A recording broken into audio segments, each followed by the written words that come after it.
Olá, eu sou a Leila Sterenberg e começa agora o SEBRE Conversa, o programa do Centro Brasileiro de Relações Internacionais, think tank independente de política internacional mais relevante do Brasil. Eu venho fazendo para o SEBRE, em parceria com a Prefeitura do Rio de Janeiro, uma série de entrevistas relacionadas ao G20, o grupo que reúne as principais economias do planeta. O Brasil ocupa a presidência rotativa do G20 agora em 2024. O Rio de Janeiro vai receber a cúpula dos chefes de Estado e várias outras reuniões importantes. É claro que a movimentação dos diplomatas vai ser intensa e já começou. Aliás, não só a movimentação dos diplomatas brasileiros. Para qualquer pessoa representar o seu país ao nível internacional, é importante mostrar duas coisas. Uma é esse orgulho que você tem para o seu próprio país, nesse caso o Reino Unido, que o primeiro-ministro tem, eu tenho, e outra coisa é uma certa conexão com outros países.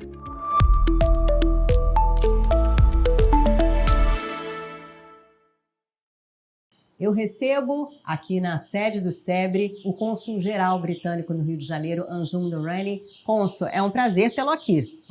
Muito obrigado, Leila. É, na verdade, um prazer para mim estar aqui com você na sede do SEBRE. O Reino Unido recebeu em 2009 uma cúpula de chefes de Estado do G20. Você, se eu não me engano, começou sua carreira diplomática em 2000. E foi aquele momento em que o G20 ele adquiriu uma outra dimensão por conta da crise financeira de 2008. E eu já faço um disclaimer aqui, que eu estou chamando de você, porque eu conheço o Anjum de reuniões diversas, de encontro dos consulados, então vai ser mais natural não chamá-lo de senhor, afinal de contas. Mas me conta, você chegou a acompanhar esse summit no Reino Unido? Então, Leila, é claro que você, e na verdade, falando de entrar na diplomacia em 2000, eu sinto bem velho agora pensando nisso, 23 anos de carreira. Sim, então, na verdade, em 2009, eu não acompanhei o summit de perto, sabe por quê? Porque eu tive aqui, em Brasília. Eu estive aqui trabalhando na embaixada em Brasília, ajudando o time de mudança climática e energia, especificamente com um tema super importante naquele momento, que foi a visita do então príncipe, agora rei Charles, para o Brasil com a agora rei Camila. E dos summits de G7, G20, você chegou a acompanhar algum? Sim, na verdade, eu acompanhei em 2006 o G8, quando a gente tive a participação da Rússia dentro daquela organização.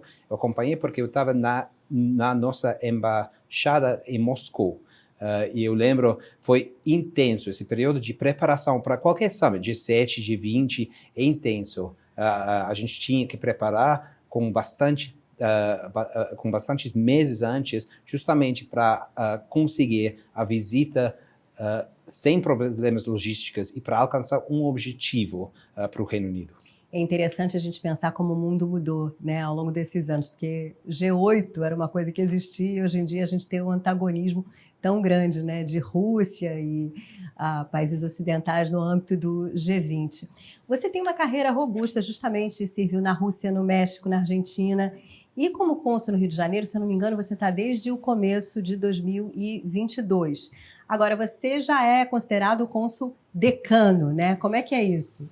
Então, decano, para explicar, é a pessoa responsável pela articulação do corpo consular em total com as autoridades da prefeitura, do estado, etc. Então, no âmbito do G20, por exemplo, eu vou tentar ajudar os meus colegas cônsuls gerais, cônsuls e cônsuls honorários, que tem 60 países aqui representados no Rio de Janeiro, na articulação deles com as instituições da sociedade civil, do governo, para alcançar a melhor logística possível do G20, porque todo mundo sabe que vai ser bem complicado. E há coisas muito práticas, né? Por exemplo, o aeroporto. Exatamente, exatamente. Tem coisas super práticas, tipo, eu acabei de fazer um encontro com o presidente de Rio Galeão para falar sobre acesso ao aeroporto, alojamento, segurança, transporte, até coisas mais complexas, tipo quais vão ser as posições dos países do G20 durante a reunião, como é que a gente pode alcançar o objetivo em comum, que é melhorar o mundo, fazer uma transição ecológica, econômica e energética mais sustentável para o futuro. Você falou em energia e você supervisiona a atuação diplomática do Reino Unido no Brasil em 3 áreas: energia, comunicação estratégica e diversidade e inclusão. Começando justamente com energia, você deu uma entrevista falando do hidrogênio verde, né? Que o Brasil deveria focar em ser um first mover, porque tem aquela first mover advantage, né? A vantagem de quem sai na frente é exemplo do que a China, por exemplo, fez com a energia solar, Reino Unido com eólica offshore, e efetivamente transição energética é um dos focos do Brasil na sua presidência rotativa do G20, né? Agora, você acha que a gente está fazendo o dever de casa nesse sentido? O Brasil? É. Eu acho que sim. O Brasil já tem um plano de hidrogênio, o Brasil já tem um plano de transição energética cobrindo várias áreas: luz para todos, descarbonização da Amazônia, combustíveis de futuro e hidrogênio. E só para focar no hidrogênio no momento, eu vou reenfatizar esse ponto da importância do Brasil no hidrogênio verde. Eu acho que eu chamo do Brasil como superpoder do futuro no hidrogênio verde, porque o Brasil tem duas coisas: água e tem as possibilidades de energia renovável, pensando na eólica offshore, no solar e nos biocombustíveis. Então, só com essas duas coisas você pode produzir o combustível, que é um combustível maravilhoso. Só precisa dessas duas coisas e depois, no final, é usado para gerar energia com só uma coisa de poluição, que é água. Então, é totalmente circular. Em que pé estão investimentos britânicos no Brasil para o hidrogênio verde? Então, a gente tem bastante investimentos, tanto da parte da política, para ajudar a cooperar com o Brasil, para criar uma política pública sobre hidrogênio verde, hidrogênio limpo, quanto dos programas de cooperação que a gente tem, quanto das empresas britânicas, Shell, BP, outras empresas britânicas, pensando no investimento específico em várias partes do Brasil, no Rio, Ceará, pensando no Salvador, também vários diferentes portos do Brasil. E eu diria isso porque o Reino Unido tem uma coisa bem interessante aqui no hidrogênio, que é exatamente as mesmas possibilidades para criar hidrogênio limpo. A gente tem bastante água e a gente tem bastante energia renovável, especialmente de eólica do offshore. Então, a gente tem a mesma perfil como o Brasil. O Brasil se torna mais atrativo para as empresas britânicas de petróleo e gás, por exemplo, Shell e BP, uma vez que a gente se tornou um produtor, sobretudo o estado do Rio de Janeiro, é um exportador hoje em dia de petróleo e gás. Então, eu diria só uma coisa para, se eu posso corrigir, que as empresas BP e Shell originalmente eram empresas de petróleo e gás, mas agora eles pensam bastante mais na energia renovável, porque isso vai ser a energia do futuro. Por exemplo, a Shell tem uma cooperação, 50% de uma empresa brasileira que chama Raízen, que está produzindo agora biocombustível, bioetanol, e que vai produzir bioetanol da segunda geração aqui no Brasil. Então, claro que a gente tem bastante cooperação com essas empresas, já que essas empresas estão tentando ajudar o Brasil não somente a se descarbonizar, mas também a descarbonizar o mundo. E faz totalmente sentido, né? Um dos focos do Brasil ser a transição energética e desenvolvimento sustentável, uma vez que a gente teve, em 2003, o verão mais quente da história no hemisfério norte, e agora o risco até de uma nova crise, um novo choque do petróleo, segundo o Banco Mundial, dos cenários possíveis, por conta do conflito no Oriente Médio deflagrado em outubro. Exatamente. Sabe, eu sempre trabalhava no tema da energia durante a minha vida, em Moscou, na Rússia, no México, na Argentina, agora aqui. E uma das coisas fascinantes que eu acho da energia é que essa indústria, esse setor, mais do que qualquer outra, quase qualquer outra, é conectado intrinsecamente com a política e especificamente com as relações internacionais. Então, por isso eu acho fascinante e mostra a importância dos diplomatas e das organizações como o SEBRE de tentar criar mais entendimento, mais cooperação entre países. Falando um pouco de um outro foco do Brasil no G20, que é uma reforma nas instituições de governança mundiais. A gente sabe que no âmbito financeiro, muitas coisas mudaram nas últimas décadas. Mudanças nas cotas no FMI, por exemplo, surgiu o novo Banco de Desenvolvimento, o Banco dos BRICS, mas é preciso mais? Sim. Na verdade, é sempre preciso mais, porque a gente tem que sempre aprimorar o sistema global de governança. Tem várias coisas a fazer, mas vamos pensar nos princípios. E nisso, eu diria que organizações como o SEBRE são organizações excelentes de pensar e criar uma certa, um acordo entre países sobre esses princípios. A gente tem que ter instituições que são mais inclusas, que sejam mais eficientes e que respondem às novas demandas como mudança climática no futuro. Então, por isso, por exemplo, a gente, como Reino Unido, a gente apoia, a gente está em favor da reforma da Organização de Comércio Mundial, o WTO. A gente atua bastante para ver como é que a gente pode melhorar, sempre aprimorar essas instituições. Em relação às Nações Unidas, porque é outro pleito do Brasil, né? Uma reforma do Conselho de Segurança da ONU e, inclusive, um pleito também de Alemanha, Japão, Índia, não apenas do Brasil. Você é um representante do Reino Unido, que tem assento permanente no Conselho de Segurança, direito a veto, aquela coisa toda. Quem tem poder? Quer dividir poder, afinal? Claro. Na verdade, já há anos que a gente, como Reino Unido, a gente apoia uma expansão do Conselho de Segurança para os países responsáveis que já mostraram uma certa responsabilidade e um certo compromisso para esses princípios que eu mencionei, inclusão, eficiência, etc. Agora, qual é o país bem dentro desta lista dos países aqui a gente quer expandir o Conselho de Segurança? É o Brasil, porque o Brasil mostra essa responsabilidade, o Brasil tem esse compromisso para o sul global, para a América Latina. Então, claro que sim, a gente quer ver países como o Brasil dentro do Conselho de Segurança. Que avaliação você fez da atuação do Brasil na presidência rotativa do Conselho de Segurança no mês de outubro de 2023? Eu acho bom, eu acho que foi complicado, né? Porque foi justamente durante esse período, no início do conflito lá no Oriente Médio. Mas eu admiro bastante a diplomacia brasileira. Vocês têm um dos melhores diplomatas do mundo, e eu diria que são.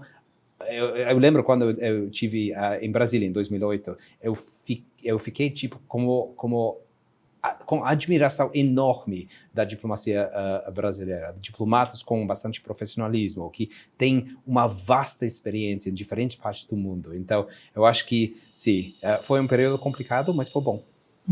Fora que o nosso Palácio Itamaraty é uma maravilha, né? Na verdade, os palácios de Itamaraty, porque eu sempre penso no palácio original do Itamaraty aqui no Rio, que é lindo, mas o palácio lá de Niemeyer, com esses jardins, eu sempre fico assim, sem palavras, entrando nesse palácio. O Rishi Sunak, o seu primeiro-ministro, ele foi pela primeira vez como chefe de governo à Índia, na cúpula do G20 em Nova Delhi, né? Isso foi visto, entre outras coisas, já como uma jogada ali pré-eleitoral, uma vez que tem eleições gerais no Reino Unido em 2025, mas tem um caráter simbólico isso também, não? Tem um simbolismo, sim, na verdade. Por ele ter ascendência indiana, afinal de contas? Exatamente. Então, é claro que ele foi lá porque ele era o primeiro-ministro, porque ele é o primeiro-ministro. O interessante aqui, e eu compartilho isso com ele tem essa descendência indiana, eu tenho descendência indiana e paquistanesa, os dois. E eu acho que para qualquer país representar para qualquer pessoa representar o seu país ao nível internacional. É importante mostrar duas coisas. Uma, esse orgulho que você tem para o seu próprio país, nesse caso o Reino Unido, que o primeiro-ministro tem, eu tenho. E outra coisa é uma certa conexão com outros países. Ele tem isso com a Índia, eu tenho isso com a Índia também. É bastante importante mostrar esse lado multicultural do Reino Unido, que o Reino Unido é já um país super multicultural e a gente tem pessoas de todo mundo representando o nosso país na esfera internacional. Bom, e um eleitorado de ascendência indiana importante também, que talvez vote nele em 2025. Eu acho que isso é a coisa mais interessante da democracia, justamente ver como vão ser essas eleições. Acho que para os analistas políticos vai ser um tema interessante. Você tendo essa ascendência paquistanesa e indiana, você deve acompanhar ali a região muito de perto. Como é que você viu o uso nacionalista que o Narendra Modi fez da cúpula do G20, inclusive chamando os outros chefes de Estado para aquele jantar, colocando Bharat em vez de Índia? Como é que você encarou essa atuação indiana? E me parece que ele levou o tema do G20, Índia adentro, é algo de que ele tentou tirar partido. Sabe, Leila, eu diria que provavelmente isso é uma pergunta mais para um político do que um diplomata, porque para a gente o importante é focar nas conexões que fazem entre países. Eu vou dizer uma coisa interessante aqui. Você mostrou da conexão entre, tanto no Reino Unido quanto na Índia, que pode existir entre as relações internacionais, as políticas externas e as políticas internas.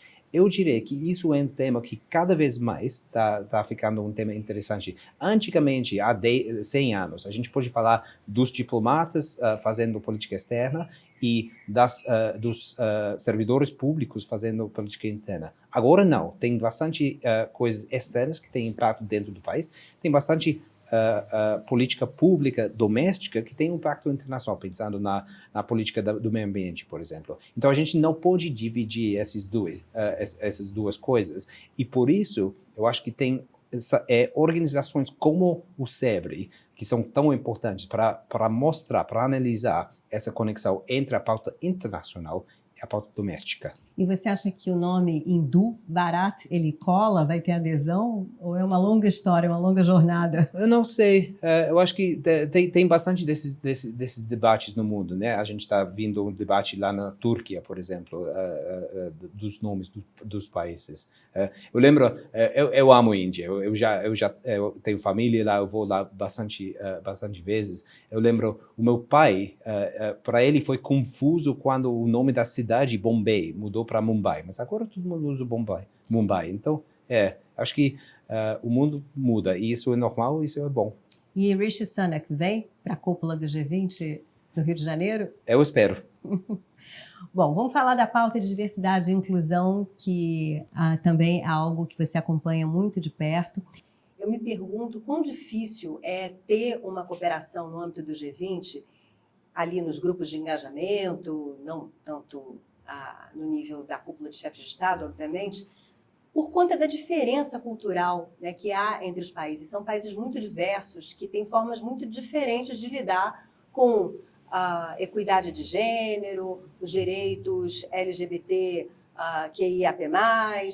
É possível ter cooperação, dadas essas disparidades culturais? É possível. É complicado, mas é possível. O G20, como você sabe, nasceu da parte econômica. Agora expandiu bastante depois daquele momento e abrange vários diferentes temas. Mas eu diria 3 coisas. Uma, é possível ainda ter cooperação nas pautas, por exemplo, econômicas, que não são afetadas pelas essas divergências da opinião. 2, as divergências de opinião são normais. E é bom ter um espaço para discutir, para conversar e para fazer um mútuo entendimento dos países tão diversos. E 3, eu diria, como britânico, que para mim esses temas, respeito para a igualdade de gênero, dos direitos das pessoas LGBT+, da igualdade de raça, são temas que são bastante importantes, são valores fundamentais que eu acho que todo mundo deve ter, e o mais importante, pensando na relação bilateral com o Brasil, são valores que a gente compartilha com um país como o Brasil. A gente acompanhou em 2023 um aumento da islamofobia e do antissemitismo, até por conta do conflito no Oriente Médio. É ingênuo achar que um debate nesse sentido para aumentar a cooperação de modo a reduzir islamofobia, antissemitismo, racismo de modo geral, ou ele é possível? Eu acho que deve ser possível. Sabe, eu sou otimista e eu sou diplomata. Então, o que cai dentro disso é a possibilidade de progresso e de mudar o mundo para o melhor através das conversas e da criação das relações entre países, entre instituições dos países diferentes e entre pessoas dos países diferentes. Então, eu tô otimista na possibilidade de criar mais entendimento mútuo entre pessoas usando vários diferentes fóruns internacionais, inclusive o G20. A gente vive um momento do mundo de um aumento de conflitos. Há mais guerras do que havia 10, 15 anos atrás. Naturalmente, as que chamam mais atenção são a guerra da Ucrânia, iniciada em 2022, agora o conflito Israel-Hamas, mas há vários outros que são suscitados, e alguns especialistas já chamam atenção para isso, por motivos climáticos, secas severas. Isso está acontecendo no continente africano. Você está acompanhando isso com que nível de preocupação? Eu acompanho isso com bastante preocupação. A gente sabe dos impactos da mudança climática que vão ter impacto em todo mundo. Você já falou das secas na África, a gente pode pensar nos enchentes aqui no Brasil, a gente pode pensar nas mudanças das correntes dos oceanos, que vai ter impacto nas temperaturas na Europa, a gente pode pensar na migração da fauna, que vai impactar também a biodiversidade do mundo. Então, eu acho que é importante que a gente colabore entre países, não somente dentro dos países, para resolver, para enfrentar a mudança climática. O Reino Unido já tem uma longa história, uma longa parceria com o Brasil. A gente está investindo quase 2 bilhões de reais nos projetos e programas aqui no Brasil para enfrentar e para criar mais cooperação contra a mudança climática. Mas a gente sabe que o mundo deve fazer mais. Você chegou aqui ao Brasil para essa tua estada, porque você já tinha morado aqui antes, mas você se tornou cônsul ainda num governo e houve uma mudança de governo e com uma orientação muito diferente em relação à pauta ambiental. Que mudanças você destacaria? Você acha que elas estão sendo suficientes? Porque há muitos desafios. O desmatamento diminui na Amazônia, mas aí cresce no Cerrado e a gente tem uma série de outros problemas aí pela frente, inclusive questões sociais que estão ali relacionadas ao desenvolvimento sustentável. Mas você acha que a gente está indo no caminho certo? Sabe, não é para mim falar, é para as pessoas aqui no Brasil, porque acho que ter um estrangeiro falando, avaliando um país é uma coisa, acho que eu diria, não é uma coisa boa. Então, mas o que eu diria aqui? O papel do Brasil como país é fundamental no meio ambiente. A gente já falou sobre algumas coisas, os enchentes aqui no Brasil, mas também a transição energética. O papel do Brasil na transição energética e no desmatamento, só essas duas coisas vai ter um impacto não somente dentro do Brasil, não somente dentro das Américas, mas no mundo. Então, eu realmente quero que o Brasil seja um dos países que vai nos ajudar em enfrentar o mais possível a mudança climática no futuro, porque isso é uma coisa que nos impacta, que nos vai impactar para gerações e gerações. A gente já falou de energia, já falou de inclusão, diversidade, duas das suas pautas, outro foco seu é a comunicação estratégica. Quão importante é comunicar do que se trata o G20? Eu acho que é super importante. Na verdade, por isso eu gostaria tanto de fazer uma conversa com você sobre esse tema. Muitas vezes, o trabalho que um diplomata faz é atrás do cenário, né? A gente atua o tempo todo, dia a dia, para prevenir conflito, para resolver problemas ao nível mundial. Então, mas para mim é importante que a gente, como países, especialmente como países democráticos, que a gente mostre para o mundo, para o público, que a gente está tentando dia a dia resolver problemas ou prevenir problemas. Então, acho que a comunicação estratégica da diplomacia é sempre cada vez mais importante. E, na verdade, eu falaria que é por isso que ter uma organização como o SEBRE é tão importante, porque o SEBRE justamente faz essa articulação entre diplomacia, entre os países, outros países e a sociedade civil, as empresas e a imprensa. Ângelo, muito obrigada por essa conversa. Muito obrigado, Leila. E até a próxima. Obrigada a vocês também.